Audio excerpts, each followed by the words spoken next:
নমস্কার। আজ চলে এসেছি আমার লেখা একটা গল্প নিয়ে। রিয়া একজন পুনর্বাসন কেন্দ্রের শিক্ষক। দুর্ঘটনায় হাত হারানো মানুষদের নিয়ে কাজ করে সে। শেখায় কিভাবে বাম হাতে আবার লেখা যায়, কিভাবে কৃত্রিম হাত ব্যবহার করে লিখতে হয়। তার ক্লাসে একদিন আসে এক নতুন ছাত্র, অয়ন। দুর্ঘটনায় ডান হাতটা হারিয়েছে। আগে সে ছিল একজন ভাস্কর। রিয়া প্রথম দিনই দেখে ছেলেটা চুপচাপ বসে থাকে, অন্যদের মতো উৎসাহী নয়। রিয়া এগিয়ে গিয়ে বলে, চেষ্টা না করলে কেউ আবার নতুন করে গড়তে পারে না অয়ন। অয়ন ফিসফিস করে বলে, আমি তো নিজেকেই গড়তে পারছি না, মাটির মূর্তি তো দূরের কথা।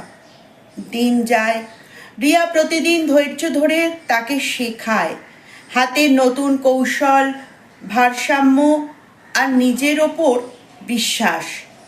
রিয়ার ধৈর্য আর অধ্যাবসায় দিয়ে ধীরে ধীরে বেড়ে ওঠে অয়নের মানসিক দৃঢ়তা। সে স্বপ্ন দেখে এক নতুন জীবনের। বেশ কয়েক মাস যাওয়ার পর, মাস কয়েক পর, অয়ন তার কৃত্রিম হাত ব্যবহার করতে খানিকটা সচ্ছল হয়ে দাঁড়ায়। আস্তে আস্তে ধীরে ধীরে সে একটি মূর্তি বানিয়ে তোলে। মূর্তির অবয়ব তৈরি হয় একদম রিয়ার মতো। একটা মেয়ে যার হাত দুটো আকাশের দিকে ছুঁয়ে আছে, যেন সে নিজের ভিতর থেকে শক্তি খুঁজে পেয়েছে অন্যদের নিয়ে একসঙ্গে বাঁচার লড়াইয়ের। মূর্তির বক্ষ উন্মুক্ত হলে রিয়া অবাক হয়ে দেখতে থাকে তার কৃত্রিম অবয়বকে।